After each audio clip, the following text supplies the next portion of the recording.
I would like to invite our moderator for this session, Shri Manoj Maholi, Director Sales, Savannah Seeds, who will serve as the session moderator. And also inviting our panelists, I invite Shri Abhishek Chopra, who's a progressive farmer known for adopting innovative and sustainable farming practices. Shri Suman S., Lead Rural Livelihood and Climate Action at Dr. Reddy's Foundation. Dr. Rajdeep Singh, Managing Director, National Agro, who is representing the industry perspective on farm mechanization. Shri Ramkishan Thanugula, Director, Portfolio and Innovation, Adama Private Limited. We invite Shri Amit Sharma, CEO, Kisan Craft Limited, whose organization has been instrumental in providing innovative and affordable mechanization tools, and Shri Abhishek Burman, co-founder and CEO, General Aeronautics, who are pioneer in agriculture drone technology. Ladies and gentlemen, and we begin the proceedings of this session with a presentation by our session chair on global perspectives on DSR. Let's put our hands together to welcome Dr. Virendra Kumar, our session chair, for his presentation.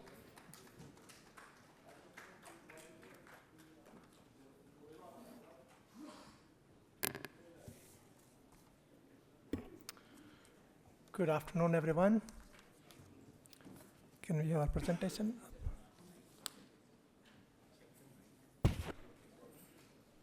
Okay.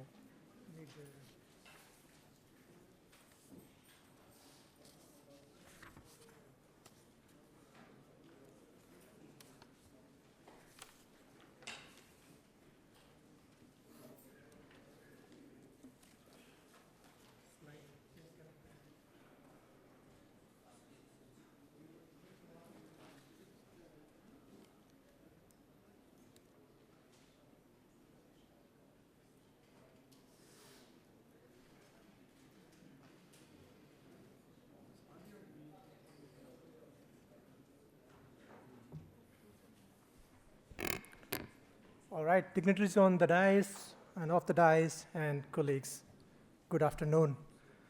So I'll be giving you the context of the global perspective of direct-seed rice for economic and environmental sustainability. And this is how I structured. First I'll talk about the grand challenges we are facing today and how DSR can help overcoming those grand challenges.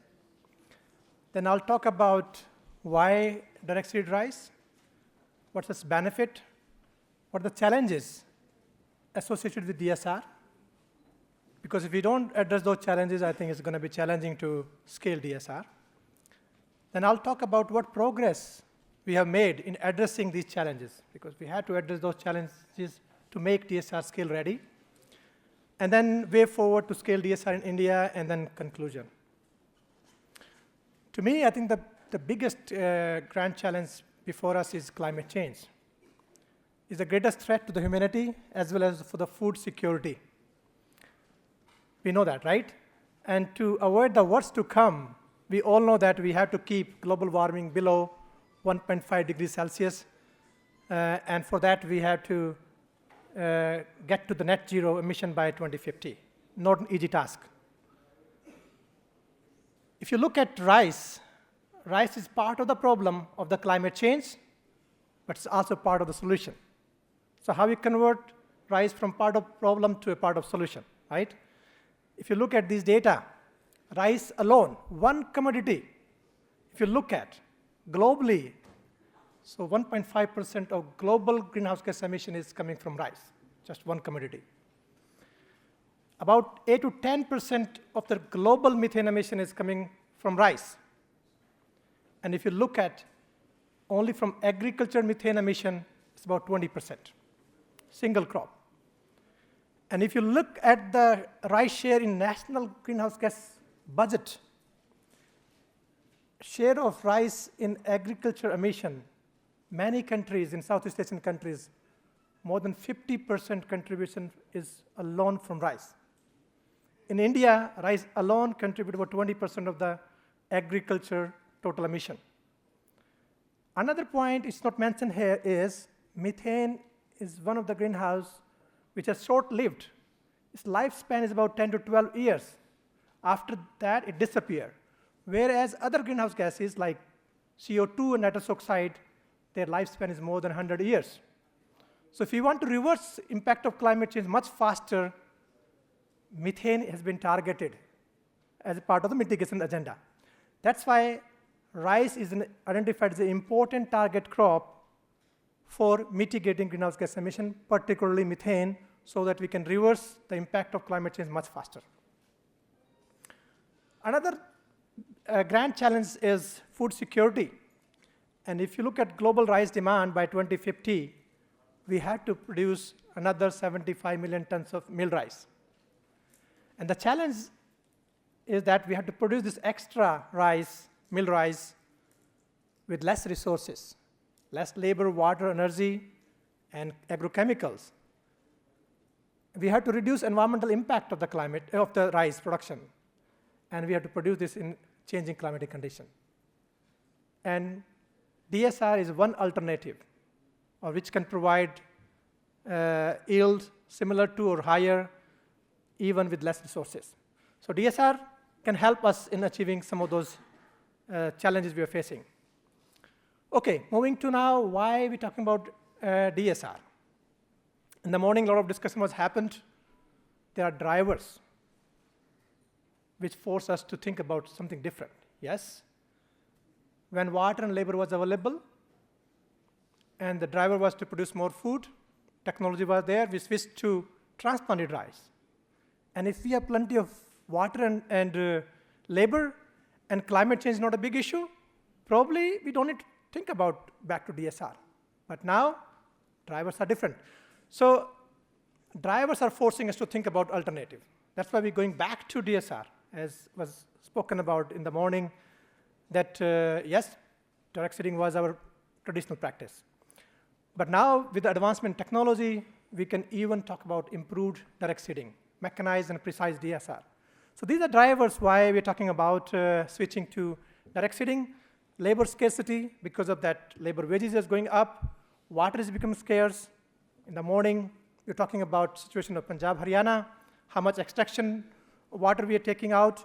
That was not the case when we started rice, but now we cannot afford.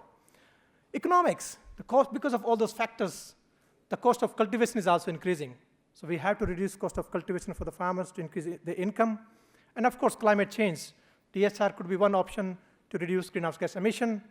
And because of carbon market is emerging, carbon credit is another alternative through this technology. That's why a lot of private sector is interested to promote.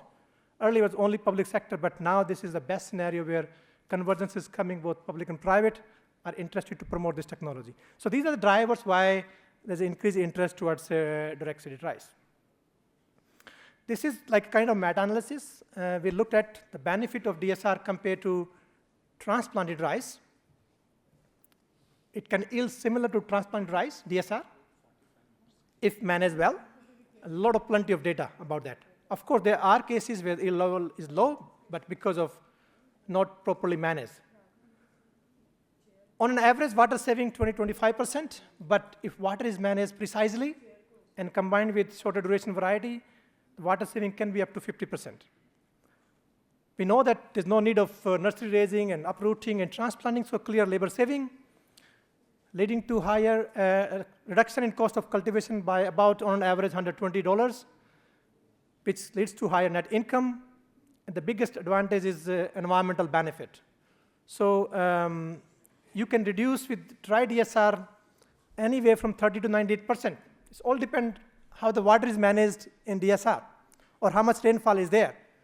In situation like Punjab, Haryana, where you can manage DSR as like a more aerobic because there's not enough rain, you can eliminate methane, almost more than 90%. But in eastern India, where a lot of rain anyway, field will remain flooded for some time, so there's going to be reduction, but less. There's a trade-off, slightly higher nitrous oxide, but if you put together both gases and other input use, the global warming potential is still around 35 to 40% lower in DSR. Because there's no transplanting involved, so there's no nursery involved in DSR. And this was spoken about a lot in the morning. The biggest advantage of DSR is on the next crop. So system approach is the key.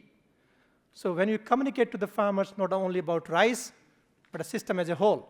So if there's a slight decrease in yield also, you will gain in next crop, right? In wheat productivity, on an average, this is just impact of non-puddling during rice phase on the wheat, 9% yield. Many geographies like in eastern India, UP and Bihar, wheat is planted late. And direct seeding will enable timely planting, which will also lead to higher yield. So when you combine non-puddled rice followed by wheat, plus timely planting can lead to much higher yield gain. We have a lot of benefits, isn't it? But still adoption is low. Something is there. Why farmers are not adopting or adoption is slow? What are the challenges? I think if we don't address these challenges, I think we cannot scale. So challenges, first is crop establishment. The biggest advantage of transplanting is that you have assured crop establishment because you're transplanting seedling. Whereas in DSR, that's the biggest risk. Poor or uneven stand is one risk that farmers have. And that could be because of leveling issue, unlevel field, which can lead to uneven depth of seeding, or could be problem with the seed drill if your operator is not good, machines are not good, establishment issue. Second is if there's a sudden rain after seeding and field get flooded, inundated early stage, rice is sensitive, and that can lead to poor establishment. Of course, another trade-off is weed control. When you are transplanting, you have 30 days already crop advantage, age advantage, and then you can flood immediately, so weed is very less. Whereas in DSR, no flooding, no transplant advantage, so more weeds. And then problem of weedy rice as well. Also, the varieties which has been developed in the country are mostly for transplant rice. We don't have variety bred for DSR. This is another one challenges or trade-off we have. If you want to scale, availability and access of machinery is critical. If you don't have machine, how are you going to scale? Trade-off, we can reduce methane when we go from flooding to aerobic system, but under aerobic system, slightly higher nitrous oxide. But if we manage nitrogen fertilizer properly, we can mitigate this trade-off as well. Finally, there are issues of sometimes micronutrient deficiency if you're growing in lighter soil, and also the crop management practices for precision weed, water, nutrient management not been fully developed, whereas in case of transplanting, we have the full package. So to address these challenges, we thought of, we don't address these challenges, we cannot scale it. So our focus was first, address these challenges and make DSR risk-free. So de-risk DSR, right? To do that, we established a global consortium, what we call DSRC, and this is Public-Private Research for Development Consortium, where we brought all the key stakeholders from both public and private sector who want to develop the DSR technology, want to promote for the sustainability.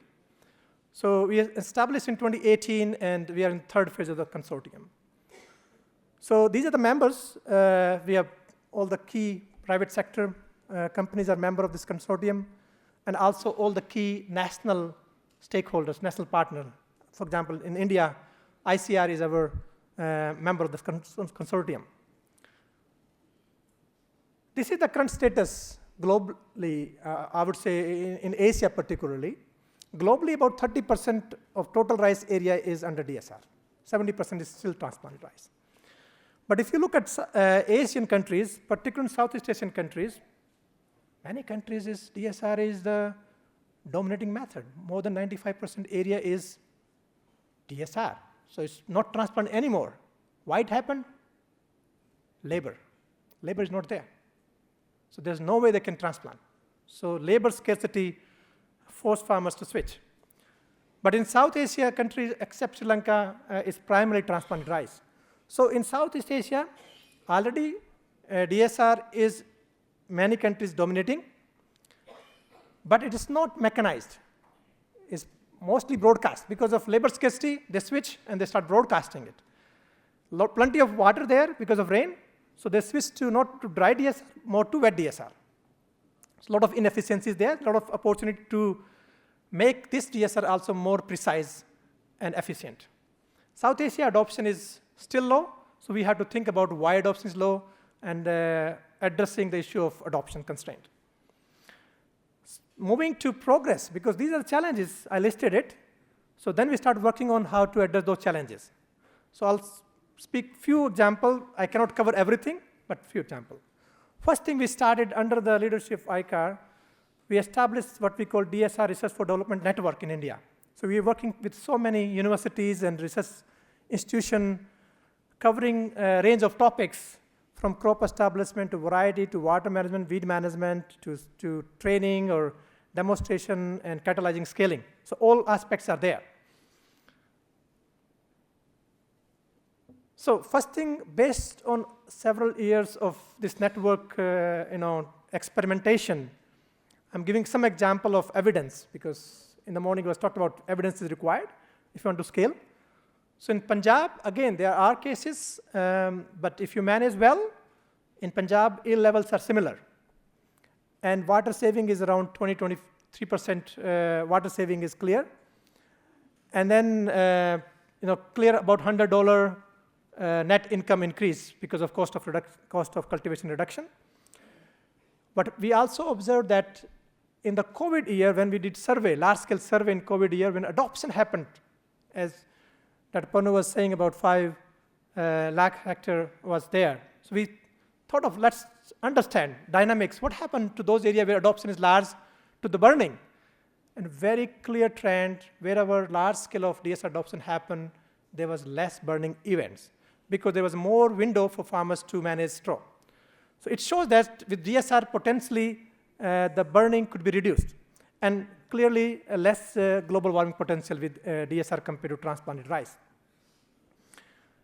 In Odisha and Chhattisgarh, it's a low-hanging fruit in those geographies. Already large area under broadcast or behusening. And this is the result of mechanized DSR compared to broadcast or behusening. Clear yield advantage. 1 ton yield advantage in mechanized DSR compared to broadcast or behusening, and about 0.3 to 0.7 ton per hectare yield advantage compared to farmer practice of transplanting. So there's a clear yield advantage, and then because of cost reduction, much, much bigger net income saving. Another advantage that Sudhanshu mentioned about DSR is better adapted to climate change, either dry spells or flooding, because DSR is established early. When the flooding is happening, the crop is taller, root system is well established, so recovery is much faster, or it can escape the flooding. And then because there's no puddle, so the cracking won't happen, so it can tolerate dry spell longer. In Bihar and Eastern UP also, we have seen compared to best managed transplant rice, yield is similar, but higher yield as compared to current farmer practice of transplanting, because in these areas, transplanting is delayed. Many cases, seedlings are over-aged, so there's a clear yield advantage compared to farmer practice, and there's a higher net income, and there's a positive impact on the next wheat crop, like 1 ton higher yield of wheat when you grow after DSR. In the front of variety for DSR, right, suitability. We know that we don't have the varieties right now. They are in the pipeline. It will come. It will take some years. But we started, okay, the existing variety which are bred for transplant rice, how they're performing. Can we position some of these varieties for DSR, right? So that farmers don't plant wrong variety which will not perform under DSR. Very clear some results. Hybrids, very clear advantage compared to inbred. Some edge is there, about on an average over multi-location, multi-states, 16% yield advantage in hybrid compared to inbred in DSR. Also more wheat competitive. And then we come up with the site-specific, state-specific inbred and hybrid which are performing good under DSR. And these are the list. In Punjab, we have the list for what are the best basmati variety for DSR, what are the inbred varieties, what are the hybrid. Similarly for Eastern UP, Haryana, and West Bengal. And we have done for other states also, but because of time, I just gave example of few states here. As I said, our researchers are continuously developing the variety, breeding varieties for DSR conditions.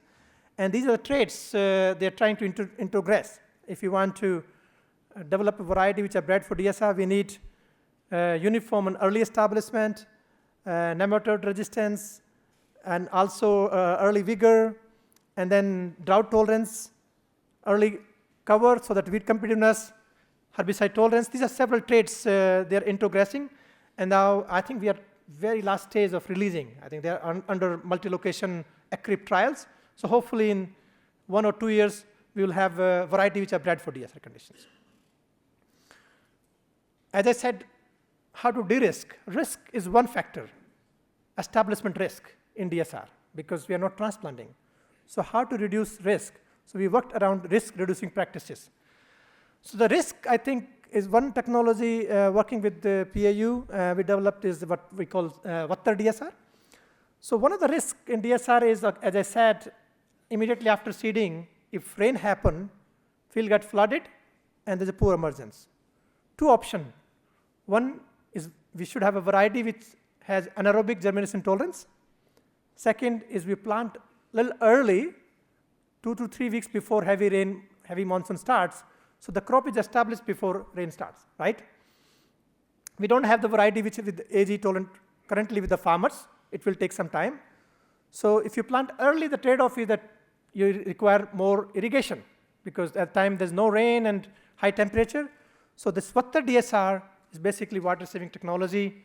So you can delay your first irrigation for 3 weeks. So no irrigation for 3 weeks in rice. You can imagine that growing rice without irrigation for 3 weeks.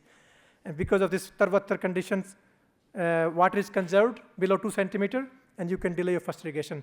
So Vattar DSR enabled early establishment of DSR without applying more irrigation. And this is simple technology. Instead of seeding in dry and then apply irrigation, you apply that irrigation as a pre-sowing irrigation, and then when the field is in condition, you plow the shallow tillage and immediately plant the rice and apply pre-emergence herbicide, and you delay first irrigation for 3 weeks. We observed, clearly, even not only water saving, but there's less weeds because surface is dry, so 60 to 70% less early weed. The weed will only emerge when you apply irrigation. Another technology we worked with the PAU and Visva Bharati University is around seed priming. So seed priming can help at better establishment. Very clearly, with potassium nitrate seed priming, and when you combine even with the seed treatment, very clear yield advantage, higher yield because of better establishment, and we also observed because of early vigor, you can suppress the weed also. And this is low-cost technology, very, very low cost, but adoption is very, very poor. So can we popularize this so that we have a good establishment? And if you have good establishment, I think that's the first requirement for any good yield. Weed management is key, right? Without weed management, we cannot think of DSR. Because now we are confident that we can control weeds. That's why we're talking about scaling DSR. So as we know that weed is the biggest constraint in adoption, and a great progress has been made in this area. Now I think we have solutions, right? With one pre-emergence, one post-emergence, and then sport hand weeding or mechanical weeding, we can control weeds. Now we have introduced commercialized herbicide-tolerant technology also, which will also enable this scaling of DSR because it can address the issue of weed control. We have also recently published, after 3 years of experimentation with HAU, this paper on herbicide program for IMI-tolerant rice. And then in the morning was discussed, working with the Directorate of Weed Research and IRI. Together we developed the guidelines for stewardship guidelines for herbicide-tolerant rice technology. As we're switching to herbicide weed control, in this part of the world, the application technology is not that great. So we thought of drone could be a really good options which can enhance the application technology and also safety. So we also developed the SOP, how to spray herbicide using drone technology, working with the TNAU and other universities. Mechanization, if we want to scale, mechanization is critical. So we have the option now, multi-crop planter. We started with fluted roller, but now with working with private sector, that's, I would say, one example of public-private partnership. When we introduced first time DSR in Punjab, Haryana, 80 kg seed rate, farmer rejected. They said, any saving we're making in DSR, we are losing in higher seed rate. So if you cannot reduce seed rate, we cannot adopt it. And that forced us to do more innovation in mechanization. And that's how public-private works together and developed this multi-crop planter, and now step seeder. It's like a hill seeder. With step seeder, it looks like a transplanted crop. So it's like putting 4 or 5 seed at every 10 centimeter distance. So it's like a really transplanted crop. But not only machinery availability, we had to develop the service provision model. Not every farmer can afford machinery. So we had to have a service provision model, business model around that. And we started working on this for example, I'm giving example of Bihar and Odisha. So in Bihar, we have already 3,000 service provider. And in Odisha, we got a project from the government. In 3 years, we created like 500 service provider. And this photo is a service provider from Odisha. And in a year, this service provider earned about $600 in a year by giving services of DSR as well as second crop of mung bean in sequence. So this is a job opportunity also through service provision, which can take advantage through service economy. This is my last slide. If you want to scale, now I think we have addressed most of the challenges in DSR. So we are confident that we can scale this technology, but still there are gaps from lab to land. Technology is ready. The gap is only from lab to land. So we need hand-holding to the farmers in initial years. We have to create ecosystem so that there's no failure, because when failure leads to disadoption. So what we need is basically, first thing is suitability mapping. Many cases during COVID time, farmers started adopting in non-suitable area, and that was the reason why this adoption happened. So suitability mapping, where should be promoted? Then we have the tools now, advancement tools, which we can predict where we have the enabling environment, better enabling environment, where adoption can be faster. So we can prioritize in those areas. Service economy, service provision model we have to create for increasing access to machinery. We had to create clusters. So we have to target villages, saturating villages rather than 1 acres of demonstration, so that farmers get convinced much easier, policymakers get convinced much easier. And then capacity building, as I said, no hand-holding is required.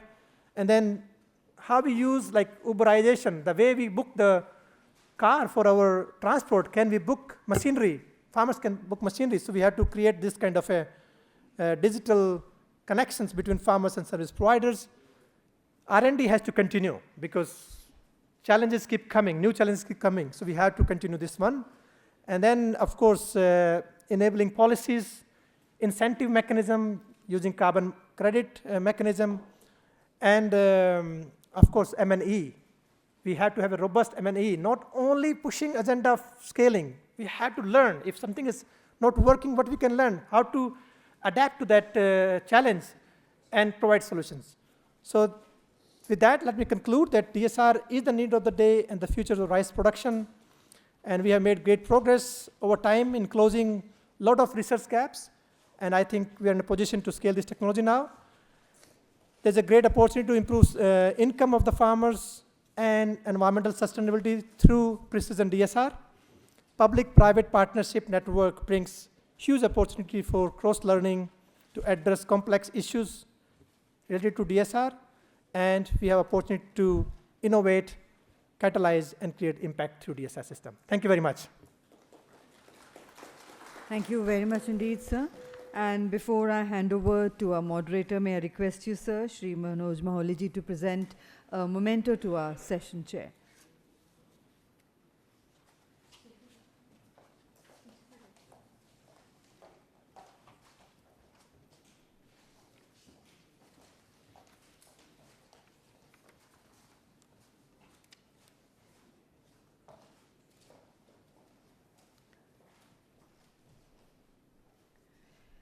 और अब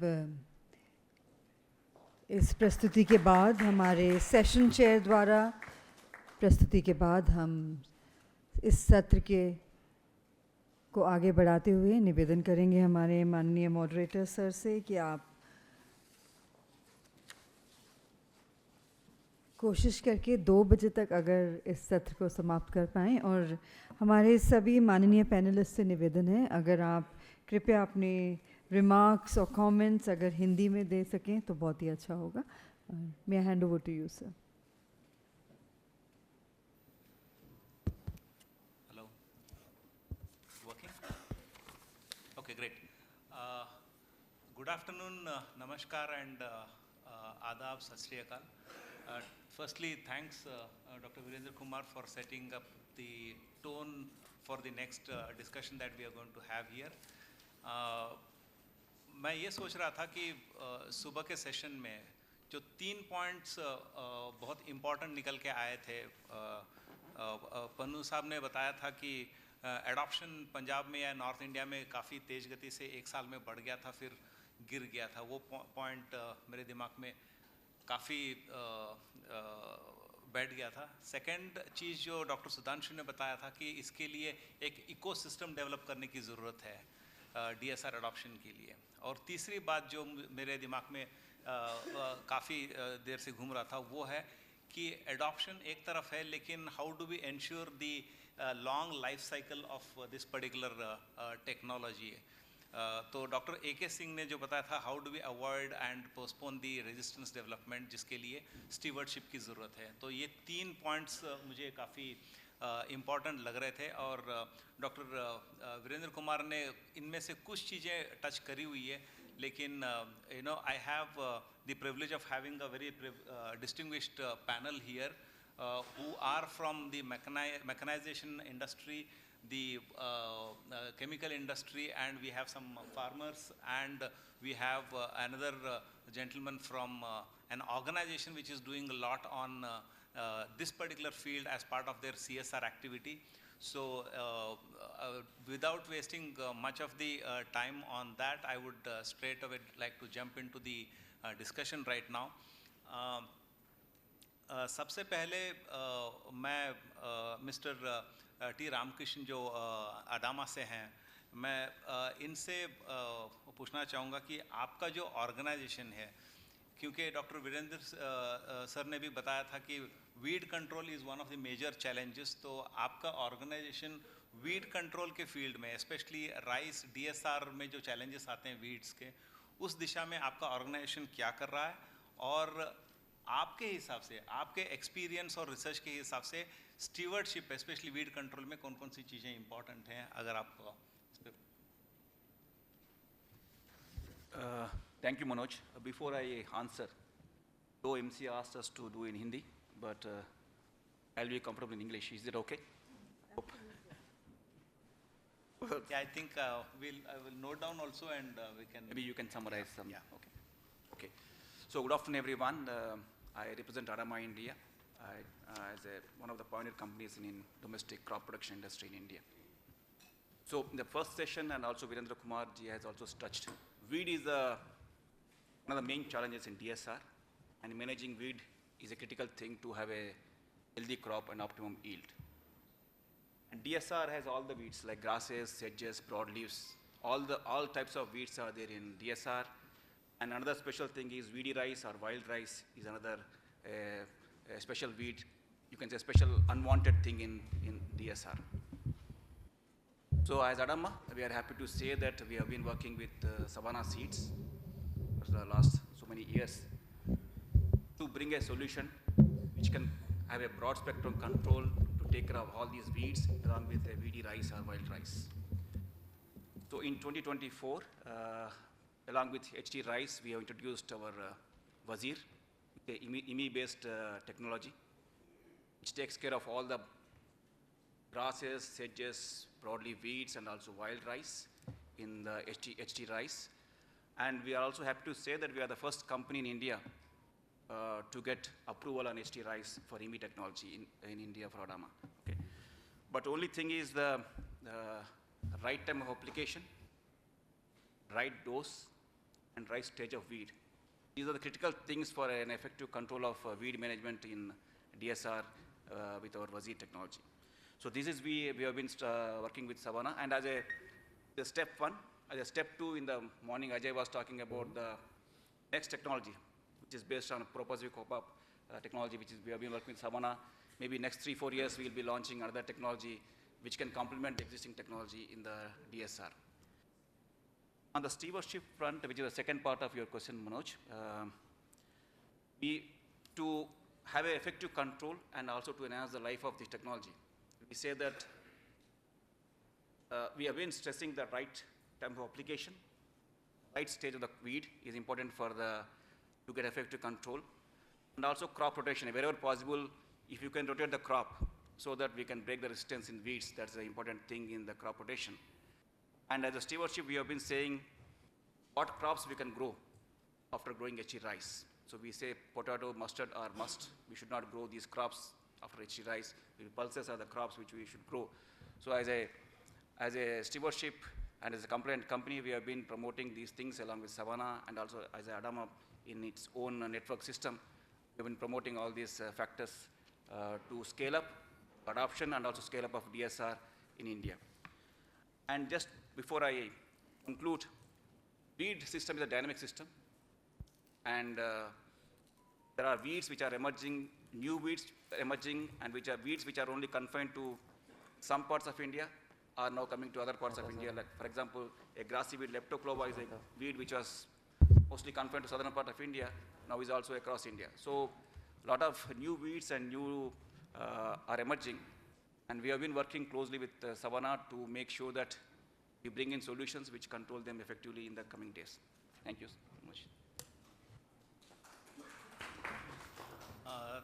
Thanks TRK for that. मैं दो line में रामकिशन जी ने जो बताया हिंदी में बताना चाहूँगा कि वीड कंट्रोल में जो इम्पॉर्टेंट है वो सही समय पर हर्बिसाइड का स्प्रे सही स्टेज पे, जो चाहे वो खरपतवार का हो या फिर क्रॉप का हो, वो सही स्टेज पे स्प्रे करना और सही डोज में अप्लाई करना। कई बार किसान ओवरडोज या अंडरडोज भी करते हैं, उससे फिर वो वीड्स में रेजिस्टेंस डेवलप जल्दी हो सकता है। तो सही समय पे स्प्रे करना और सही डोसेज में स्प्रे करना बहुत ज़्यादा ज़रूरी है। और TRK साहब ने ये भी बताया कि नए नए खरपतवार निकल रहे हैं, तो उसके लिए भी हमें काम करने की ज़रूरत है और अडामा इस दिशा में काम कर रही है। So with that I would like to move to the next panelist. हमारे साथ राजदीप सिंह जी हैं जो नेशनल एग्रो से हैं। मैकेनाइजेशन एक बहुत इम्पॉर्टेंट चीज़ है क्योंकि लेबर शॉर्टेज आज के तारीख में बढ़ते जा रहा है। वीरेंद्र सिंह कुमार सर ने भी बताया था कि मैकेनाइजेशन सॉल्यूशंस DSR के लिए काफ़ी इम्पॉर्टेंट है। तो हम ये जानना चाहेंगे राजदीप सिंह जी कि आपका ऑर्गेनाइजेशन जो कि इस दिशा में मैकेनाइजेशन में हर एक क्रॉप के लिए आपके काफ़ी ज़्यादा इम्प्लीमेंट्स और उसमें काम कर रही है, तो DSR के लिए खास करके नेशनल एग्रो क्या कर रहा है और कैसे इसको प्रमोट कर रहा है? थैंक यू जी। Friends on the dais and of the dais, पहले तो मैं थैंक यू करूँगा FSII का कि मुझे मौका दिया आप लोगों से मिलने का और बात करने का। बड़ा वैल्यूएबल प्रोग्राम है, थैंक यू। सो मैं तो स्टार्टिंग तो ये करूँगा कि जैसे हम पैदल चलते हैं और इन कंपैरिजन हम कार में चलते हैं, 4 व्हीलर में चलते हैं, तो जो DSR की स्पेशलाइज्ड मैकेनाइजेशन है ना, वो कार है, वो हमारी गाड़ी है, कैरियर है, ये सारे चीज़ को आगे लेके जाने के लिए। तो वहाँ से मैं बात शुरू करूँगा। नेशनल एग्रो इंडस्ट्रीज़ स्टार्ट हुई थी 1956 में। भारत की सबसे पहली बैलों से चलने वाली सीडरल बनाई और तब से लेकर सिर्फ सीडरल और प्लांटर्स में ही काम कर रहे हैं। 80 कंट्रीज़ से ज़्यादा फुटप्रिंट्स हैं और 4th जनरेशन कंपनी के अंदर है। तो जो DSR के जो मैकेनाइजेशन की बात करें, जो सबसे पहला DSR हमने किया था वो 1997 में किया था। वो था फ्लूटेड रोलर के साथ, लेकिन उसमें ये देखा गया कि जो सीड की ब्रेकेज बहुत थी और जो यूनिफॉर्मिटी थी, सीड रेट कंट्रोल नहीं होता था। फिर उसके बाद हमने सीमेंट के साथ मिलके वर्टिकल प्लेट प्लांटर्स बनाए। वो वर्टिकल डिस्क घूमती थी, वो दाना गिराते थे, लेकिन जब वो चलते थे तो वाइब्रेशन होती थी, वो गिर जाते थे। तो फिर वो चीज़, फिर उसके बाद हमारे पास मक्के की सोइंग के लिए इंक्लाइंड प्लेट थी। तो फिर सीमेंट के साथ मिलके हमने उसके ऊपर राइस को चलाया और राइस के लिए स्पेशल डिस्क्स बनाई। तो उसके बाद वो मशीन बहुत ज़्यादा कामयाब हुई, अभी भी वो चलती है, जिसको हम स्टैंडर्ड मल्टी क्रॉप प्लांटर बोल देते हैं। वो मशीन को मतलब मक्का, ज्वार, बाजरा सारा कुछ उसके साथ हो जाता है। जो पन्नू सर ने भी जो मशीन के बारे में बताया, उसमें भी वही सीड मीटरिंग सिस्टम लगा है जिसकी मैं अभी बात कर रहा हूँ। फिर उसके बाद एक और चैलेंज आया कि जो किसान है, किसान को मक्के के लिए और धान के लिए अलग मशीन, गेहूं के लिए और दूसरी फसलों के लिए अलग मशीन, ये भी चैलेंज था। कई प्लेटफॉर्म्स के ऊपर ये बात होती थी कि किसान का बड़ा खर्चा होता है अलग अलग मशीनों के लिए। मशीन कोई भी है, चलती तो साल में 15-20 दिन ही है। तो फिर हमारी टीम ने उसको इनोवेट करके उसको अटैचमेंट के तौर पे बना दिया, एक जीरो टिले, जिसके पीछे हम जब मल्टी क्रॉप प्लांटर की अटैचमेंट लगा देते हैं, वो एक्चुअली में एक रियल मल्टी क्रॉप प्लांटर बन जाता है। आलू और गन्ना को छोड़कर वो सारी फसलों की सोइंग कर सकता है। तो उसके बाद जो नेक्स्ट आया वो आया DSR machines with pre emergence spraying attachments. तो वो भी इंडस्ट्री के पास अभी आजकल वो है। और फिर उसके बाद आया स्टेप सीडर्स, जिसको डॉक्टर साहब ने बताया कि जो हिल सीडर के तरीके से 3-3, 4-4 दाने एक ही साथ में और प्रॉपर स्पेसिंग पे गिराता है। और जो फिर फ्यूचर टेक्नोलॉजीज़ है, वो हमने IFDC के साथ मिलके 2 टेक्नोलॉजीज़ के ऊपर काम कर रहे हैं पिछले 3 साल से, और वो सक्सेसफुली चल भी रही हैं। One is urea briquetting machine, जिसमें हम फर्टिलाइज़र और 2-3 चीज़ों को मिक्स करके उसको काफ़ी ज़्यादा प्रेस करके उसके ब्रिकेट्स बना देते हैं, जो ऑटोमेटिकली इतना प्रेस हो जाता तो स्लो रिलीज हो जाता है। तो वो ब्रिकेट्स बनाना और ब्रिकेट्स को DSR मशीन्स के साथ में एक अटैचमेंट लग जाती है, जो साथ के साथ उन ब्रिकेट्स को डालती भी जाती है, जिसके साथ जो वेस्टेज है फर्टिलाइज़र की वो भी कम होती है, और जहाँ पे जब चाहिए उतना ही फर्टिलाइज़र लगता है। तो ये तो है अभी मेरे। धन्यवाद राजीव सिंह जी। मेरे 1-2 और सवाल है, लेकिन मैं बाकी के पैनलिस्ट के बाद में वापस आऊँगा, क्योंकि ये सवाल का जवाब तीनों भी दे सकते हैं। इसलिए तो मैं अगले जो हमारे पैनलिस्ट हैं, मिस्टर अभिषेक बर्मन, जो कि आज के तारीख में नई टेक्नोलॉजी और जो ज़्यादा बात हो रही है ड्रोन्स की, जनरल एरोनॉटिक्स इस दिशा में काफ़ी काम कर रही है। तो हमारे यहाँ पर किसान भी हैं और काफ़ी एजुकेटेड हमारे ऑडियंस भी हैं। तो बर्मन साहब, how do the drone technology help enhancing and increase the adoption of DSR, and what's your organization doing on that?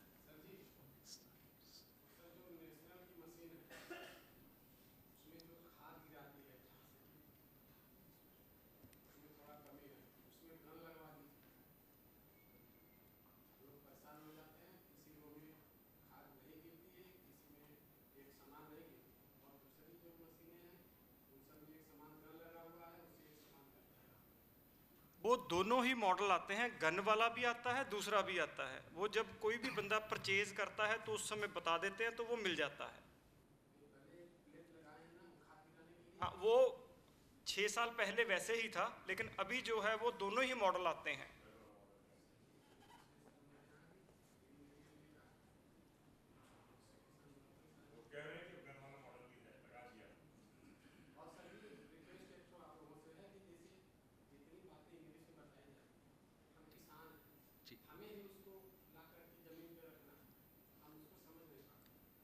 बिल्कुल कोशिश करेंगे।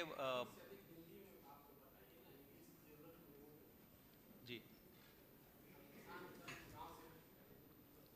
धन्यवाद। हम कोशिश ये करेंगे, और बाकी के मेरे पैनलिस्ट से भी मेरी गुजारिश यही रहेगी कि ज़्यादातर हिंदी में ही बात करें, ताकि सभी।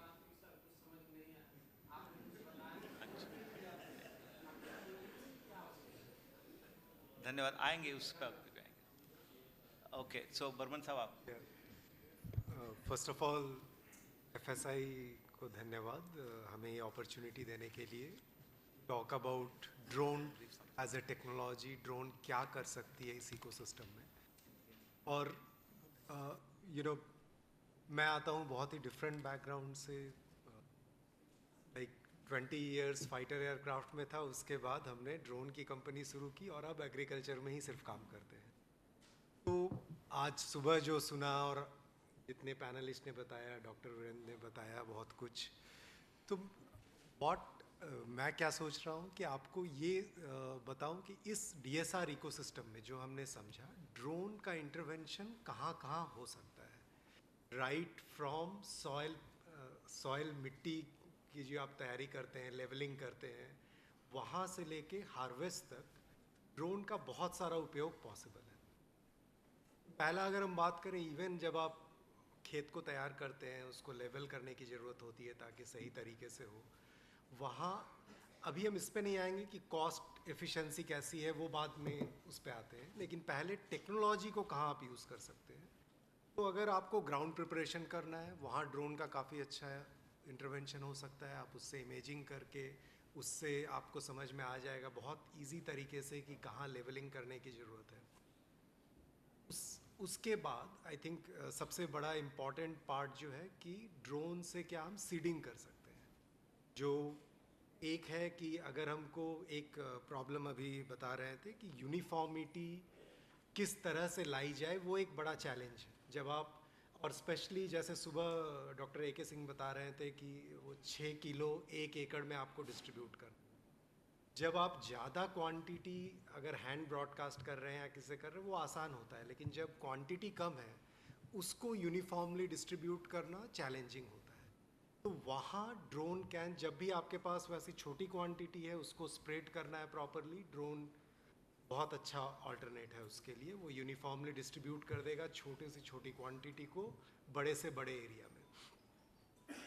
इसका दूसरा फ़ायदा ये है कि टाइम जो लगता है आपको अदरवाइज करने में, अगर मुझे बहुत आइडिया नहीं है, लेकिन मैं आपको ये बता सकता हूँ कि ड्रोन से अगर हमको 6 किलो सीड को स्प्रेड करना है 1 एकड़ एरिया में, ये मुश्किल से 2 से 3 मिनट की बात है।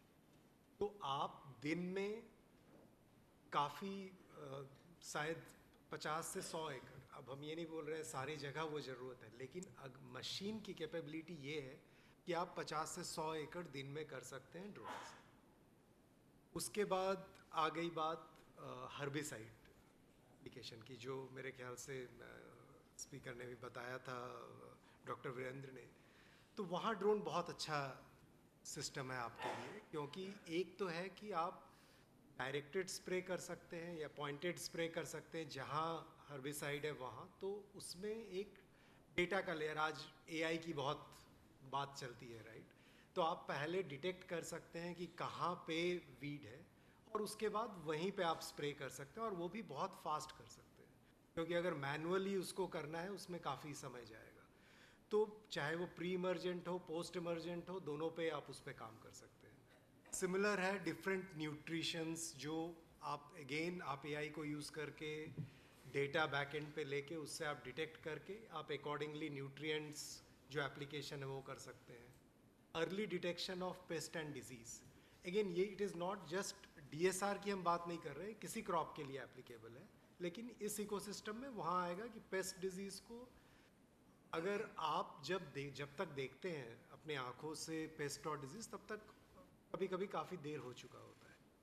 अभी जो नई सेंसर टेक्नोलॉजी है जो अवेलेबल है, अभी भी ऐसा नहीं कि वो बहुत कॉस्ट इफेक्टिव है, लेकिन वो टेक्नोलॉजी आ गई है जिससे आपके आँखों के देखने से पहले आप उसको समझ सकते हैं। वो टेक्नोलॉजी से आप दूसरे स्पेक्ट्रम को समझ के आप डिसाइड कर सकते हैं कि अर्ली अगर डिटेक्ट हो गया और अर्ली एप्लीकेशन करके आप उसको बेटर कर सकते हैं। सिमिलरली अगर आप जैसे NDVI इंडेक्स वगैरह जो होता है, वेजिटेटिव इंडेक्स, राइट, तो उसमें आप लोग अगर आप रेगुलर इंटरवल पे अगर आप डेटा ले रहे हैं तो उसके बेसिस पे इवन आप यील्ड प्रेडिक्शन कर सकते हैं, और फर्दर डेटा से आप जा सकते हैं कि कब हार्वेस्ट करना है ताकि आपको सही यील्ड मिले। एक और इम्पॉर्टेंट चीज़ है जो अब सीड प्रोडक्शन में काफ़ी यूज़ हो रही है ड्रोन को लेके। इंडिया में उतना ज़्यादा नहीं है, लेकिन हमने कुछ ट्रायल किया था, पॉलिनेशन। सो पॉलिनेशन के लिए भी ड्रोन का यूज़ किया जा सकता है ताकि आप पॉलन को प्रॉपरली डिस्ट्रीब्यूट कर पाए। तो ये है जहाँ इवन वाटर स्ट्रेस और कोई भी चीज़ जिसमें डेटा के बेसिस पे आपको कुछ डिसीजन लेना है, सो आप सोच लीजिए drone is a flying tractor for you in future. जो आप आज जैसे सारे इम्प्लीमेंट्स की जब हम बात करते हैं कि ट्रैक्टर के साथ अटैचमेंट हम करते हैं, ड्रोन उसी चीज़ को उड़ते हुए करेगा। आप उसके साथ, अब जो फ्यूचर में आप देखिएगा टेक्नोलॉजीज ऐसी आएंगी जो ड्रोन के साथ अटैचमेंट होगी। तो ड्रोन जस्ट एक इक्विपमेंट है आपके लिए, उसके साथ आप डिफरेंट चीज़ें अटैच करके कर सकते हैं। सो आई प्रॉब्ली यहाँ हम रुकते हैं, फिर जैसा आगे आपको चाहिए होगा बताएंगे।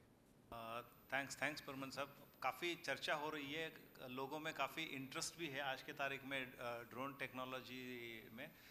एक सवाल जो किसान के दिमाग में आता है तुरंत जब भी कोई नई टेक्नोलॉजी आती है, तो एडवांटेजेस या बेनिफिट्स उस टेक्नोलॉजी के सभी देखते हैं, तो तुरंत एक सवाल आ जाता है कि भाई इसका क्या कॉस्ट होगा, खर्चा कितना आएगा। तो डिटेल में बताने के लिए शायद या आज समय की कमी है, तो मैं ये रिक्वेस्ट करता हूँ कि शॉर्ट में आप अगर इसके कॉस्टिंग और क्या इकोनॉमिक्स इसका बैठता है आप बताएंगे तो। श्योर। सो अगर हम बात करें 6 से 8 किलो या 6 से 10 किलो सीड अगर मुझे 1 एकड़ में स्प्रेड करना है, तो एक्चुअली आपको पता होगा ड्रोन से स्प्रे तो होता ही है। और आज अगर आप देखें ऑन एन एवरेज ये 300 से 400 रुपये पर एकड़ का कॉस्ट आता है स्प्रे का। अच्छी बात ये है कि जब आप 8 से 10 किलो सीड की बात करते हैं, उसको काफ़ी कम एनर्जी के साथ स्प्रेड किया जा सकता है विथ ड्रोन, और जहाँ कॉस्ट शायद 200 के आसपास आ जाए अगर डिमांड अच्छा खासा है, तो इन ए वे इट इज़ नॉट बहुत ज़्यादा एक्सपेंसिव नहीं है। और हमने काफ़ी ट्रायल किए हैं इनफैक्ट DSR के साथ, और जिसमें एफिकेसी जो आई उसकी ड्रोन से स्प्रेड करने की versus manual application with different water level, efficacy we could match properly. So बराबर जो आपको हाथ से मिल रही थी एफिकेसी, वही इससे भी मिल पाई थी।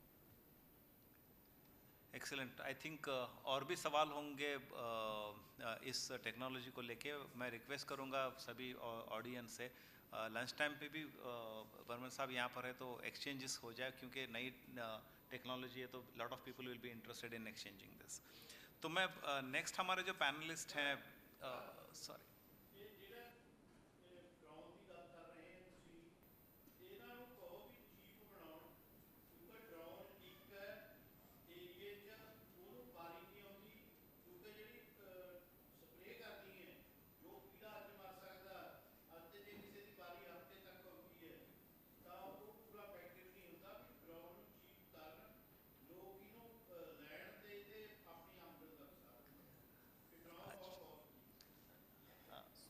आपने जो कहा, एक तो सस्ते करने की बात, वो तो कोई भी टेक्नोलॉजी जब शुरू में आएगी वो महंगी होगी, धीरे धीरे वो सस्ती हो जाएगी, वो प्रॉब्लम नहीं है।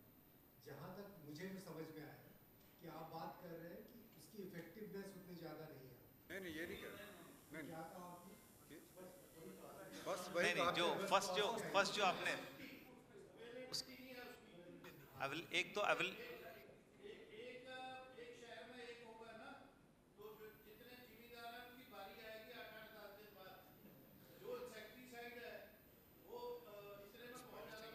बिल्कुल सही बात है।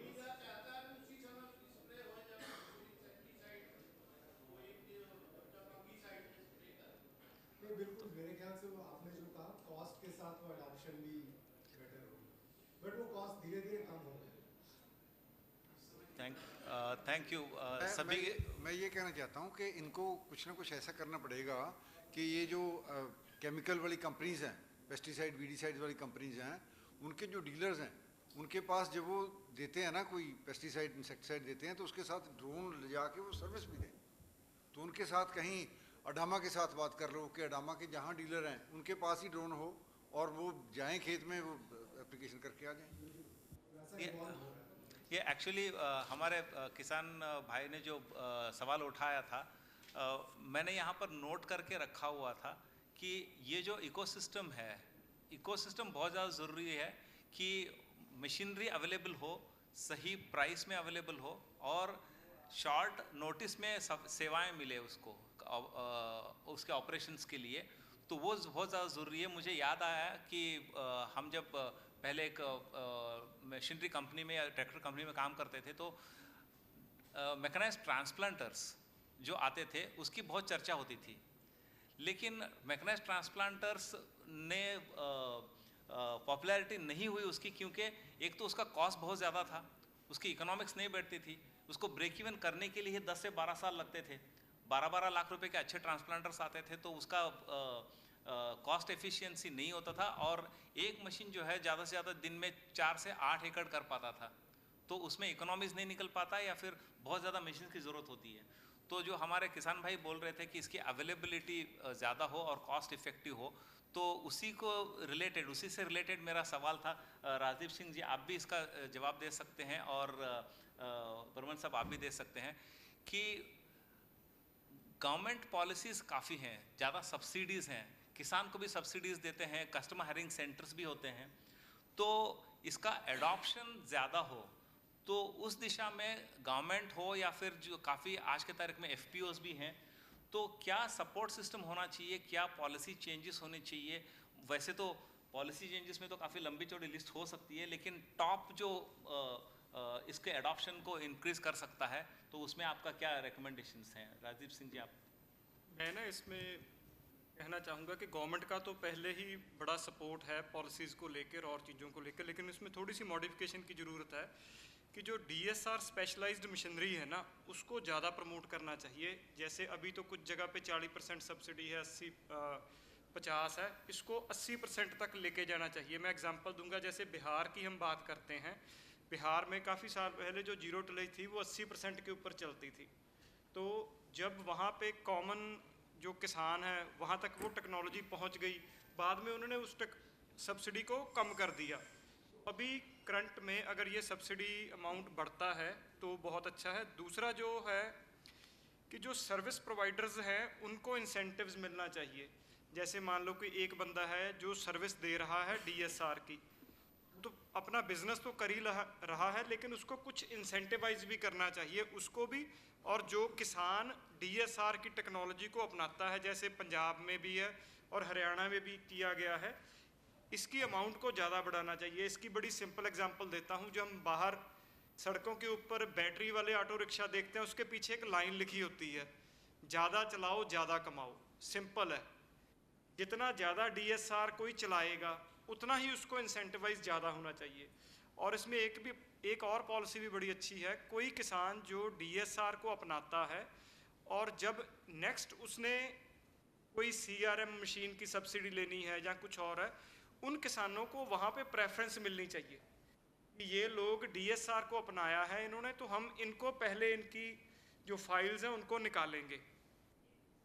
और जो डेमोस्ट्रेशन प्लॉट्स हैं, डेमोस्ट्रेशंस KVK की तरफ से ये ज़्यादा होनी चाहिए। बस मैं ये ऐड करना चाहता हूँ। धन्यवाद राजीव सिंह जी। बर्मन साहब,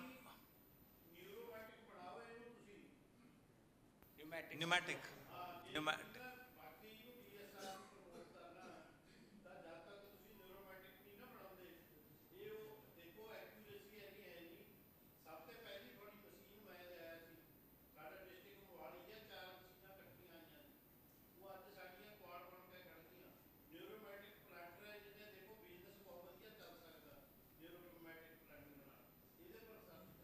नहीं, ਤੁਸੀਂ ਬਿਲਕੁਲ ਠੀਕ ਕਹਿੰਦੇ ਹੋ। ਜਿਹੜੇ ਨਿਊਮੈਟਿਕ ਪਲਾਂਟਰ ਅਸੀਂ ਮੱਕੀ ਲਈ ਤਾਂ ਬਣਾ ਹੀ ਰਹੇ ਹਾਂ, ਪਰ ਇੱਕ ਸਾਡੇ ਕੋਲੇ ਰੇਂਜ ਹੈ ਜਿਹੜੀ ਸਬਜ਼ੀਆਂ ਦਾ ਕੰਮ ਕਰਦੀ ਹੈ, ਟਮਾਟਰ, ਪਿਆਜ਼, ਗੋਭੀ, ਗਾਜਰ, ਸਰੋਂ, ਉਹਦੇ ਨਾਲ ਝੋਨਾ ਹੋ ਜਾਂਦਾ ਹੈ। ਤੇ ਪੰਨੂ ਸਾਹਿਬ ਨੇ ਉਹਦੇ ਟਰਾਇਲ ਵੀ ਲਵਾਏ ਹੋਏ ਆ।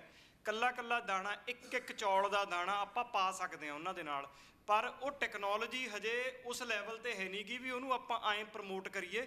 ਉਹ ਹਜੇ ਬਹੁਤ ਮਹਿੰਗੀਆਂ ਮਸ਼ੀਨਾਂ ਨੇ, ਫਿਊਚਰ ਦੇ ਵਿੱਚ ਉਹ ਚੀਜ਼ ਤੇ ਕੰਮ ਹੋਊਗਾ। Thank you. बर्मन साहब, just to add Yeah. Small this thing, India में ये सब्सिडी ड्रोन में भी, योर माइक।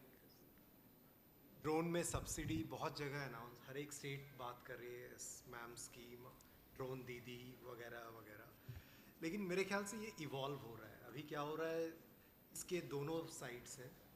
आप जब 80% सब्सिडी दे देते हो, कोई उसको लेता है, उसको वो वैल्यू करता ही नहीं है और उसका यूटिलाइजेशन जो है वो क्लोज टू नील हो जाता है, लोग उसको घर पे ऐसे ही रख देते हैं।